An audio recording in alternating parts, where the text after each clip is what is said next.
Hello students, मैं मनदीप सिंह स्वागत करता हूं आपका आपके अपने चैनल जेरस पे। और पिछले लेक्चर में हमने देखा था रियल नंबर्स के बारे में, Euclid division lemma, Euclid division algorithm के बारे में। ठीक है, और आज का हमारा टॉपिक है फंडामेंटल थ्योरम ऑफ अरिथमेटिक। देखते हैं फंडामेंटल थ्योरम ऑफ अरिथमेटिक में क्या होता है। तो लिखा है कि every composite number can be expressed as a product of primes. मतलब कहना चाह रहा है ये कि जो कंपोजिट नंबर है उनको प्राइम नंबर के प्रोडक्ट में हम लिख सकते हैं। ठीक है, और आगे लिखा है and this factorization is unique apart from the order in with the prime factors occur. कहना चाह रहा है कि जब प्राइम नंबर्स के प्रोडक्ट को जब हम लिखेंगे उसमें ऑर्डर का कोई सेंस नहीं रहेगा। जैसे देखते हैं कि 144 है, ठीक है, तो 2, ये 72 हो गया, 36 हो गया, 18 हो गया, ठीक है, 9, 3, 1। क्या है इसका prime factorization? 2 cross 2 cross 2 cross 2 cross 3 cross 3, यही है। ये सारे प्राइम नंबर्स हैं। क्या कहा है यहाँ पे? प्रोडक्ट ऑफ प्राइम्स, यही है, प्रोडक्ट ऑफ प्राइम नंबर।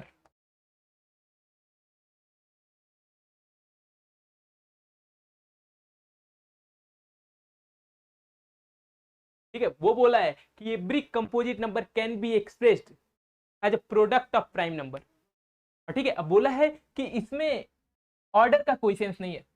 इसको हम ऐसे भी लिख सकते हैं, 3 cross 3 cross 2 cross 2 cross 2 cross 2। ठीक है, इसको हम ऐसे भी लिख सकते हैं। इसमें अब देखो, मल्टीप्लीकेशन में वैसे भी ऑर्डर का कोई सेंस नहीं होता है।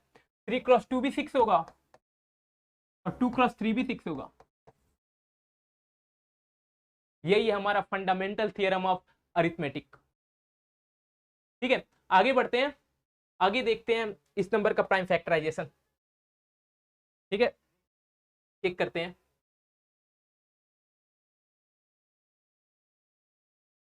ठीक है, 3825 है, इसका लिखते हैं हम प्राइम फैक्टराइजेशन। कैसे लिखेंगे? 3825। अब हम ये देखेंगे डिविजिबल किससे है ये। देखो ये ऑड नंबर है, मतलब कि ये 2 से डिविजिबल नहीं है। 3 से देखते हैं। 3 का डिविजिबिलिटी टेस्ट तो पता होना चाहिए। क्या होता है 3 का डिविजिबिलिटी टेस्ट? इसको हम ऐड करेंगे 5 to 7, 7 8 15, 15 3 18, मतलब कि टोटल सम कितना है 18, जो कि 3 से डिवाइड होगा।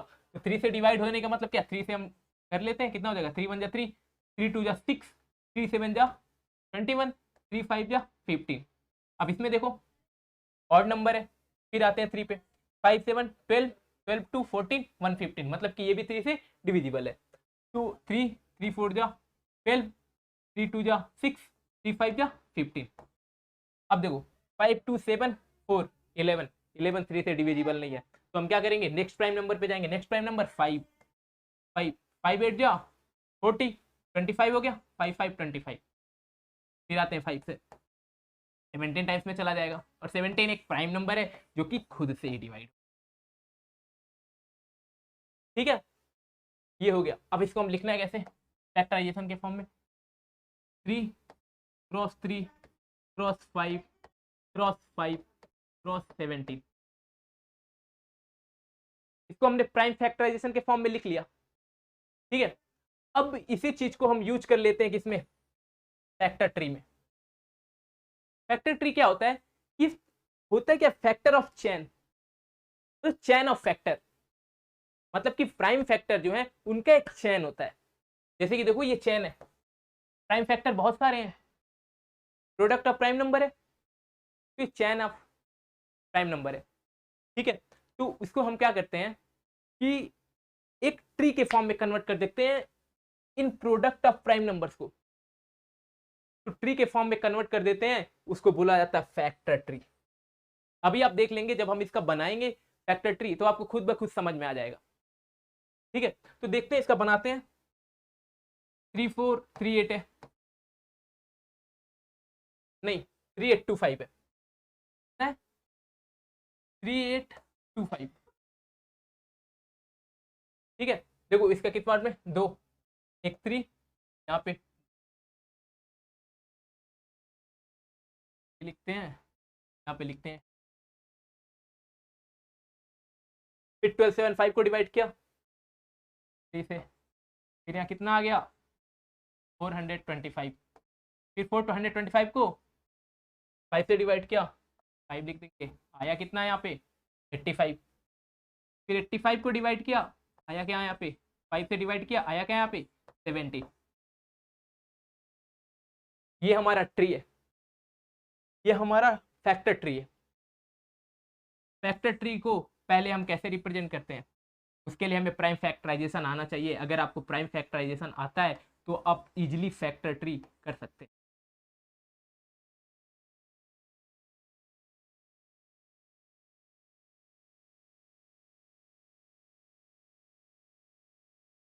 तो फैक्टर ट्री को ऐसे ही रिप्रेजेंट करते हैं।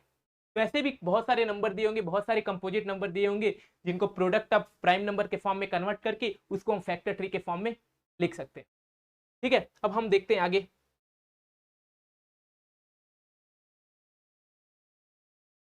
HCF and LCM. HCF means क्या होता है, हाईएस्ट कॉमन फैक्टर। हाँ,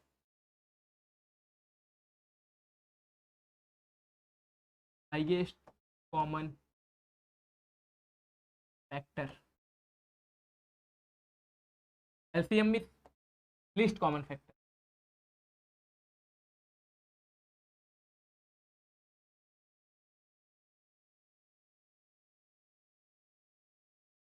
ठीक है, अभी हम एक एग्जांपल के थ्रू एचसीएफ और एलसीएम का मतलब समझते हैं, देखते हैं कि एचसीएफ और एलसीएम है क्या एक्चुअल में।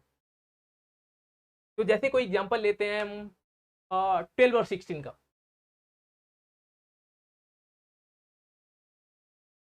12 हो गया और 16 हो गया, इनका हम एचसीएफ और एलसीएम दोनों निकाल के चेक करते हैं। तो 6 या 12, 2 3 या 6, यहाँ बचा। अब 16 का निकालते हैं प्राइम फैक्टराइजेशन।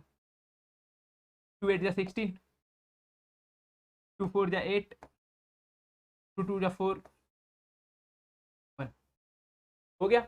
अब इसका एचसीएफ निकालते हैं। 12 का पहले प्राइम फैक्टराइजेशन लिखते क्या है, 2 2 4 2 2 3।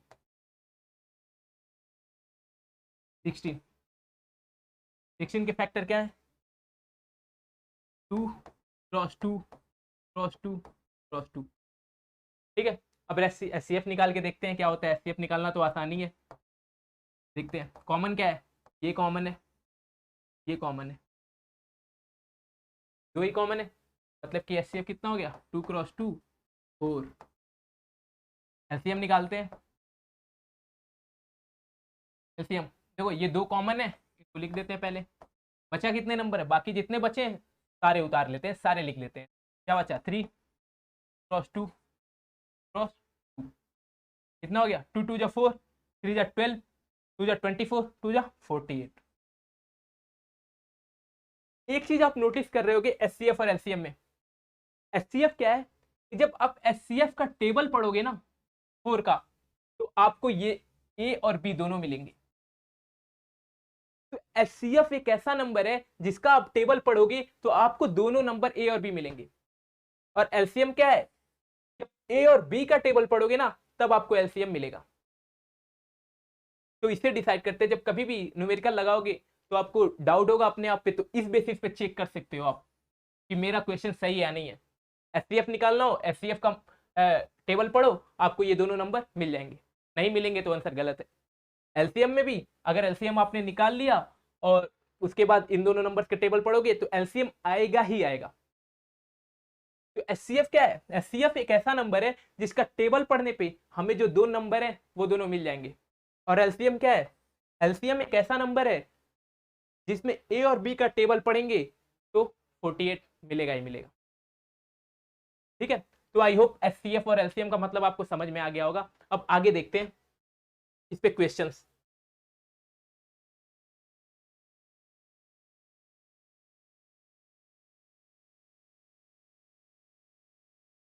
क्या लिखा है, find the LCM and HCF of 6 and 20 by the prime factorization method.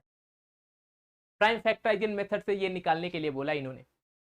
तो इजी है, 6 है 20 है, निकालते हैं प्राइम फैक्टराइजेशन से। 6 2 3 6, 20 का देख लेते हैं। 10 5, एचसीएफ और एलसीएम निकालते हैं, वही तो पूछा है ना। तो एचसीएफ 6 का कितना हो गया 2 क्रॉस 3, 20 का कितना हो गया 2 क्रॉस 2 क्रॉस 5 हो गया। कॉमन कितना है 2, एचसीएफ कितना हो गया हमारा, एलसीएम कितना हो जाएगा 2 है, बाकी बच्चे कितने हैं 3 2 5, 3 2 5 कितना हो गया ये 2 3 जा 6, 2 जा 12, 5 जा 60। यहाँ पे भी आप नोटिस करोगे कि 2 का टेबल में 2 के टेबल में 6 और 20 दोनों आएंगे, और 6 और 20 के टेबल में एलसीएम 60 पूरा आएगा। ठीक है, मतलब कि पुराना वाला कॉन्सेप्ट क्लियर हो गया यहाँ पे भी। ठीक है, अब क्या पूछा है, हमने फैक्टराइजेशन मेथड से एलसीएम और एचसीएफ निकाल लिया। ठीक है, लेकिन मैं आपको इसमें एक कॉन्सेप्ट बताता हूँ। ठीक है, इस न्यूमेरिकल को लेने का पर्पज यही था कि मैं एक कॉन्सेप्ट बता सकूं आपको। क्या है एचसीएफ और एलसीएम, और ये एक नंबर ए मान लो, एक नंबर बी मान लो। आप देखो कुछ सिमिलरिटी दिख रही होंगी। जब हम दोनों नंबर का मल्टीप्लाई करेंगे और एचसीएफ क्रॉस एलसीएम, ये क्या है यहाँ पे 6, बी क्या है यहाँ पे 20, 6। देखो ए क्रॉस बी कितना है 6 क्रॉस 20, एचसीएफ कितना है 2, एलसीएम कितना है 60। दोनों की वैल्यू कितनी आ रही है, दोनों की वैल्यू कितनी आ रही है 20, 120। देखो बराबर आ रहा है, मतलब कि जो दो नंबर जिनका एचसीएफ और एलसीएम निकालना है, उनका मल्टीप्लीकेशन या प्रोडक्ट एचसीएफ और एलसीएम के प्रोडक्ट के बराबर होंगे। ठीक है, आई होप आपको ये समझ में आ गया होगा।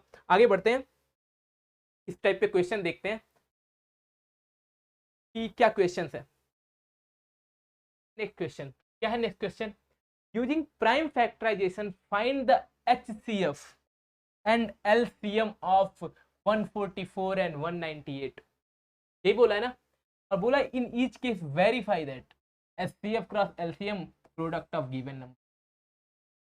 यही बोला है, पिछला कॉन्सेप्ट मैंने बताया था कि एचसीएफ और एलसीएम गिवन नंबर का और गिवन नंबर का प्रोडक्ट दोनों बराबर होते हैं। ठीक है, तो देखते हैं क्वेश्चन क्या है।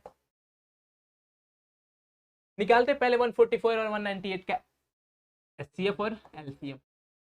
ठीक है, देखो 272 230 18 9 3, और ये वन बार में एक बार में। अब देखते हैं 198 का टाइम फैक्टराइजेशन। तो 2 9 जा 18 बचा, ये भी 9 पे चला जाएगा, फिर ये ऑड है तो 9 + 9 18, 3 से डिविजिबल है, कितना हो गया ये 33। सेम इसके साथ भी 3 से डिवाइड हो जाएगा, 11 11 एक प्राइम नंबर है जो कि नहीं, एक बार में ही चला जाएगा, प्राइम नंबर खुद से ही कटता है। अब इसका एचसीएफ और एलसीएम निकालते हैं। 144 को पहले फैक्टराइजेशन के फॉर्म में लिख देते हैं और 198 को भी फैक्टराइजेशन के फॉर्म में। 144 का फैक्टराइजेशन क्या है 4 × 2 है, 2 × 3 है, तो 2 cross 2 cross 2 cross 2 cross 3 cross 3। 198 का फैक्टर क्या है 2 क्रॉस 3 क्रॉस 3 क्रॉस 11। ठीक है, यही है। एचसीएफ निकालते हैं पहले। एचसीएफ क्या है, ये कॉमन है, ये कॉमन है, ये कॉमन है, तो एचसीएफ कितना हो गया 2 क्रॉस 3 कितना हो गया ये 18। एलसीएम निकालते हैं, एलसीएम कितना आएगा, जो कॉमन है उसको लिख लेते हैं पहले। बचा कितना 3 टाइम्स 2, 2 क्रॉस 2 क्रॉस 2, ठीक है। और ये हो गया, अब बचा क्या 11। मल्टीप्लाई करके देखते हैं कितना आता है। 2 3 जा 6, 3 जा 18, 18 2 जा 36, 32 2 जा 72, 72 2 जा 144, 144 का जब 11 में मल्टीप्लाई करेंगे तो कितना आ जाएगा 1584, ठीक है। एचसीएफ हमें मिल गया 18 और एलसीएम मिल गया हमें 1584। क्वेश्चन में क्या पूछा है, एचसीएफ और एलसीएम का प्रोडक्ट उन गिवन नंबर्स के प्रोडक्ट के बराबर होना चाहिए, ठीक है। तो पहले हम इनका प्रोडक्ट निकालते हैं, क्या आएगा 144 और 198, इनका प्रोडक्ट क्या आएगा, जब इनको मल्टीप्लाई करेंगे ना 28,512 आएगा। आप चेक कर लेना निकाल के इसको, ठीक है। इसको फिर देखते हैं, मतलब ए क्रॉस बी हमारा कितना आया 28,512, ठीक है। अब देखते हैं एचसीएफ और एलसीएम का प्रोडक्ट क्या है। एचसीएफ क्रॉस एलसीएम यही है ना, 18 का इसमें मल्टीप्लाई करो कितना हो गया 18 4 जा 72, हाथ में आया कितना 7, 18 8 जा 144 और ऐड करेंगे कितना आ जाएगा 151, बचा 15, 18 5 जा 90, 19 में 15 ऐड करेंगे कितना आ जाएगा 105, बचा 10, 18 1 जा 18, फिर इसमें 10 ऐड करेंगे कितना आ जाएगा 28,512। एचसीएफ और एलसीएम की वैल्यू कितनी आई 28,512, दिख रहा है सेम। मतलब कि हमने जो कॉन्सेप्ट, जो हमने रिलेशन बनाया था एचसीएफ और एलसीएम का प्रोडक्ट और उन गिवन नंबर के प्रोडक्ट के बराबर होगा, हमने ये चीज प्रूव कर दिया कि ए क्रॉस बी ये किसके बराबर है ए क्रॉस बी के, और ए क्रॉस बी क्या है 144 क्रॉस 198, हमने प्रूफ कर दिया, ठीक है। समझ में आ गया होगा आपको, अगर कोई दिक्कत है तो आप कमेंट सेक्शन में पूछ सकते हो। अब आगे बढ़ते हैं, नेक्स्ट क्वेश्चन देखते हैं क्या है नेक्स्ट क्वेश्चन। अच्छा ये क्वेश्चन देखते हैं क्या है ये क्वेश्चन। इस क्वेश्चन में पूछा है कि HCF ऑफ 306 एंड 657 9, मतलब कि HCF गिवन नंबर का 9 दे रखा है और वो गिवन नंबर क्या है ए 306 है और बी कितना है 657 है, मतलब कि वो गिवन नंबर दे रखा है और हमारे पास HCF भी है। पूछा क्या है एलसीएम गिवन नंबर का। हमारे पास एचसीएफ और एलसीएम निकालने का हमारे पास एक रिलेशन है, क्या रिलेशन है, ये दोनों नंबर का मल्टीप्लीकेशन, इन दोनों नंबर का प्रोडक्ट, इन दोनों नंबर का प्रोडक्ट एचसीएफ और एलसीएम के प्रोडक्ट के बराबर होंगे, यही था ना। तो क्या है ए क्रॉस बी की वैल्यू कितनी है 306 क्रॉस 657, यही होगा ना ए क्रॉस बी। और एचसीएफ कितनी है 9 और एलसीएम हमें नहीं पता है, एलसीएम हमें फाइंड करना है ए और बी का, ठीक है। देखो ए और बी, ए कितना है 306, बी कितना है 657 और एचसीएफ कितना है 9। अब देखो एलसीएम निकालना है, एलसीएम लिख लेते हैं यहाँ पे एलसीएम ए कॉमा बी, तब ए और बी का, ये कितना होगा 306 कॉमा 657 और ये कितना हो गया 9। डिवाइड करके देखते हैं 9 7 जा 63, 2 बचा 9 3 जा 27। अब 306 को मल्टीप्लाई करो 73 में कितना आएगा 22,338। हमने क्या किया एलसीएम निकाल लिया, मतलब क्वेश्चन में दे रखा है दो नंबर दे रखा है, एचसीएफ दे रखा है और एलसीएम पूछ रहा है, और एचसीएफ और एलसीएम के बीच हमें रिलेशन पता है। जब रिलेशन पता है तो ये क्वेश्चन उस फॉर्मूले में अप्लाई करके एलसीएम की वैल्यू हम फाइंड कर सकते हैं, ठीक है। नेक्स्ट क्वेश्चन देखते हैं, नेक्स्ट क्वेश्चन क्या है। बहुत सारे क्वेश्चन लगाएंगे, सारे कॉन्सेप्ट क्लियर हो जाएंगे फंडामेंटल थ्योरम ऑफ अरिथमेटिक के, कोई दिक्कत नहीं होगा। तो देखते हैं नेक्स्ट क्वेश्चन क्या है।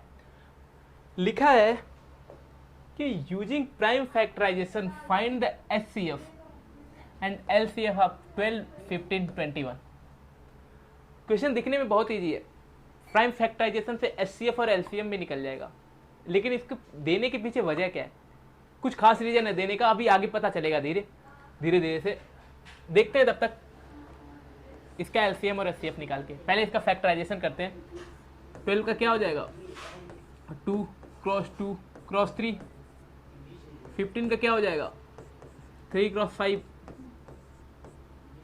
21 का क्या हो जाएगा 3 क्रॉस 7, यही होगा। एचसीएफ निकालते हैं पहले इसका, एचसीएफ क्या होगा 3 3 3, एचसीएफ 3 हो गया। अब एलसीएम, एलसीएम में 2 5 7, यही होगा। तो एलसीएम चेक करते हैं कितना हो जाएगा, 3 कॉमन है तो 3 लिख लेते हैं पहले, फिर बचा क्या 2 क्रॉस 2 क्रॉस 5 क्रॉस 7, यही बचा। मल्टीप्लाई करो, इसकी वैल्यू कितनी आ रही है 7 5 जा 35, 35 2 जा 70, 70 2 जा 140, 143 जा 420। एलसीएम निकल गया हमारा, एचसीएफ निकल गया हमारा। क्वेश्चन में जो पूछा था वो निकल गया, लेकिन इस क्वेश्चन के पीछे का जो रीजन है ना वो देखते हैं। क्या रीजन है, अभी इसके पीछे वाला क्वेश्चन जब हम सॉल्व कर रहे थे उसमें हमने देखा था कि जब कोई दो गिवन नंबर हो, ठीक है, तो उसके एचसीएफ और एलसीएम का मल्टीप्लिकेशन उस दोनों नंबर के मल्टीप्लिकेशन के बराबर होता है, मतलब कि उन दोनों के प्रोडक्ट के बराबर होता है, ठीक है। वो फंडा, वो फॉर्मूला यहाँ पे अप्लाई होता है कि नहीं होता है, यही देखना है। चेक करते हैं वो फॉर्मूला अप्लाई हो रहा है कि नहीं। 12 15 21 को ए बी सी मान सकते हैं, ये ए हो गया, ये बी हो गया, ये सी हो गया, ठीक है। तो ए क्रॉस बी क्रॉस सी और एचसीएफ ऑफ 12 15 21 क्रॉस एलसीएम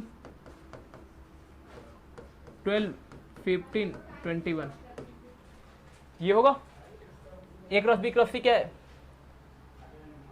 12 15 21, यही है ना। और एचसीएफ एलसीएम क्या है, एचसीएफ 3 है और एलसीएम कितना है 420, तो एचसीएफ 3 हो गया, एलसीएम कितना हो गया 420, ठीक है। अब बताओ इसको कैसे करेंगे, इसका मल्टीप्लाई करो, 15 में 12 का मल्टीप्लाई करेंगे तो 180 21, ये कितना हो गया 1260, हो गया ना। अब इसका मल्टीप्लाई करेंगे तो कितना आएगा, 0 लिख लेते हैं पहले, 18 18 1 जा 18, बचा 1, 18 2 जा 36 36 37, और ये कितना आया 1260, ये बराबर नहीं है। क्या प्रूफ होता है इससे, हमें ये देखने को मिल रहा है कि जब अगर हमें 3 नंबर गिवन हो तो उसका प्रोडक्ट इस नंबर के एचसीएफ और एलसीएम के प्रोडक्ट के बराबर नहीं होगा, ये हमने प्रूफ कर दिया है, ठीक है। और अगर 2 नंबर हो तो उसका प्रोडक्ट उसके एचसीएफ और एलसीएम के प्रोडक्ट के बराबर होगा, और 2 से ज़्यादा 3 नंबर हो तो उसका एचसीएफ और एलसीएम का प्रोडक्ट बराबर नहीं होगा, ठीक है। अब आगे बढ़ते हैं, नेक्स्ट क्वेश्चन देखते हैं। नेक्स्ट क्वेश्चन क्या है, देखो ये 4 टू द पावर n है, ठीक है, ये मिसप्रिंट हो गया है, 4 टू द पावर n है। क्वेश्चन में बोल रहा है कि consider the number where n is a natural number. n natural number क्या होता है 1 2 3 4 5 डॉट डॉट डॉट, ऐसे ही आगे बढ़ता जाएगा, नेचुरल नंबर यही हुआ, ठीक है। अब क्या बोल रहा है कि whether there is any value of n, मतलब कि n की किसी वैल्यू के लिए for which 4 to the power n ends with the digit 0, कहना चाह रहा है कि n की किस वैल्यू के लिए 4 टू द पावर n 0 से खत्म होगा, मतलब 0 पे एंड होगा, मतलब कि इसके आखिरी डिजिट जो होगा वो 0 आएगा, यही कहना चाह रहा है, ठीक है। अब एक बात बताओ, ऐसा पहला नंबर जिसका आखिरी डिजिट 0, मतलब कि यूनिट डिजिट 0 है, 10 है, 10 ही है ना, 10 का फैक्टराइजेशन करो कितना आएगा, 2 क्रॉस 5, 2 क्रॉस 5 ही है। अब देखो 2 क्रॉस 5, दूसरा नंबर क्या होगा 20, 20 का भी फैक्टराइजेशन करो कितना होगा 2 क्रॉस 2 क्रॉस 5, 30 का करो, 30 का क्या होगा 2 क्रॉस 3 क्रॉस 5। इन तीनों में आप एक चीज देख रहे हो क्या कि 2 और 5 कॉमन है। मतलब इससे क्या प्रूफ होता है कि अगर किसी नंबर का आखिरी डिजिट 0 है तो 2 और 5 प्राइम नंबर का होना, उनका प्रोडक्ट, उनके प्रोडक्ट का होना जरूरी है। ठीक है, ये कॉन्सेप्ट क्लियर होता है कि अगर किसी नंबर के आखिरी डिजिट में 0 चाहिए तो 2 और 5 प्राइम नंबर का प्रोडक्ट होना चाहिए। अगर 2 और 5 नहीं होगा तो 10 या फिर 20 या फिर 30 या 40 जो भी आखिरी डिजिट पे 0 आएगा वो नहीं हो पाएगा। ठीक है, अब आते हैं क्वेश्चन पे। क्वेश्चन क्या दे रखा है कि 4 है, 4 टू पावर n है। देखो 4 को क्या लिख सकते हैं 2 पे पावर 2 और n पावर मल्टीप्लाई हो जाता है, कन्वर्ट हो जाएगा क्या 2 पे। ठीक है, ये हो जाएगा। अब तुम देखो यहाँ बेस पे सिर्फ 2 है और हमें आखिरी डिजिट पे 0 पाने के लिए क्या करना पड़ेगा, 5 चाहिए हमें, लेकिन 5 हमारे पास नहीं है। अब जब 5 नहीं है तो आखिरी डिजिट 0 होगा नहीं, क्योंकि हमने पहले ही समझाया है, क्या समझाया है कि अगर आखिरी डिजिट पे 0 चाहिए तो 2 और 5 होना ही चाहिए, लेकिन हमारे पास क्या है, सिर्फ 2 है, 5 नहीं है, मतलब कि ये 0 नहीं हो सकता। अब पुट करके भी देख लो, नेचुरल नंबर n की जगह पे क्या है 2, n की वैल्यू 1 रखो, 1 की वैल्यू 1 रखो तो कितना हो जाएगा 2 पे पावर 2, n की वैल्यू 2 रखो कितना हो जाएगा 4, n की वैल्यू 3 रखो कितना हो जाएगा 6। अब निकालो, ये 4 हो गया, ये कितना होगा 16। ठीक है, और 6 वाला कितना हो जाएगा 64। ठीक है, और ये 2 पे पावर 8 होगा कितना हो जाएगा 256। अब देखो 4 6 4 6, ये रिपीट होता जाएगा ऐसे ही 4 6 4 6 के फॉर्म में, कहीं पे भी 0 नहीं आएगा आखिरी डिजिट में। मतलब क्या प्रूफ होता है इससे कि 4 टू पावर n में n की कोई भी वैल्यू रखो आप, आखिरी डिजिट 0 नहीं आएगा। ठीक है, आई होप क्लियर हो गया आपको। तो ये चीज, ये कॉन्सेप्ट क्लियर हो गया, बहुत इंपॉर्टेंट क्वेश्चन है, इसमें के और भी क्वेश्चन देखेंगे जब प्रीवियस ईयर के क्वेश्चन लगाएंगे। ठीक है, अब आगे बढ़ते हैं, नेक्स्ट क्वेश्चन क्या है।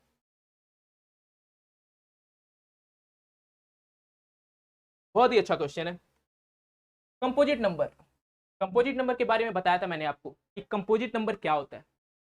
कंपोजिट नंबर वो नंबर होते हैं जिनके 2 से ज्यादा फैक्टर होते हैं, और प्राइम नंबर वो नंबर होते हैं जिनके 2 फैक्टर होते हैं मैक्सिमम।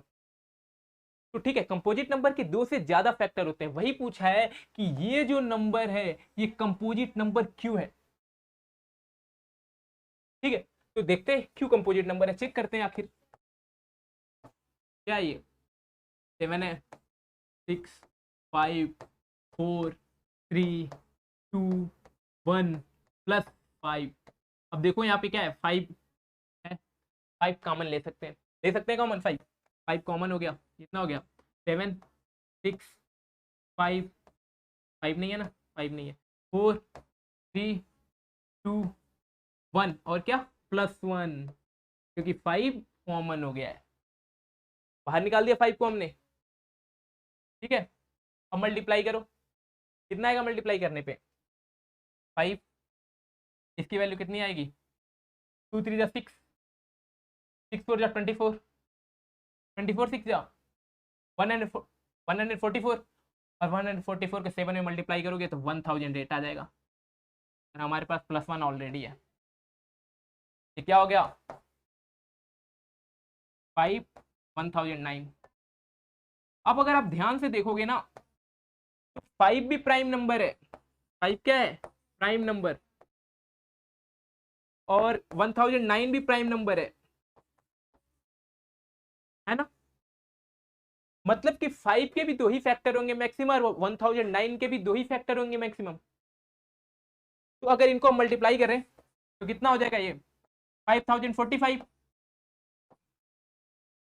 ठीक है, अब 5045 के हमने ऑलरेडी 2 फैक्टर देखे, कौन से, पहले 5 और दूसरा क्या था 1009। और तीसरा क्या होगा 1, क्योंकि सब में होता है।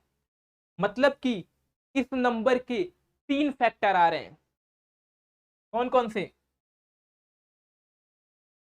कौन कौन से? 5, 1009 और 1। मतलब इस नंबर के 2 से ज्यादा फैक्टर आ रहे हैं, तो ये नंबर कौन सा होगा? कंपोजिट नंबर, क्योंकि कंपोजिट नंबर ये एक ऐसा नंबर है ना जिसके 2 से ज्यादा फैक्टर होते हैं। तो ये नंबर क्या प्रूफ हुआ? Composite number. ये नंबर क्या प्रूफ हुआ? Composite number. ठीक है, समझ में आ गया होगा आपको ये। कोई डाउट हो तो आप कमेंट सेक्शन में पूछ सकते हैं। ठीक है, मैं वहाँ सॉल्व करने की पूरी कोशिश करूँगा। और आगे देखते हैं, आगे की क्लास में हम देखेंगे कि नेक्स्ट लेक्चर इरेशनल नंबर के बारे में, कि √5 इरेशनल नंबर क्यों है। तब तक के लिए आप हमारे साथ जुड़े रहिए और चैनल को सब्सक्राइब करिए, वीडियो को लाइक करिए और ज़्यादा से ज़्यादा शेयर करिए।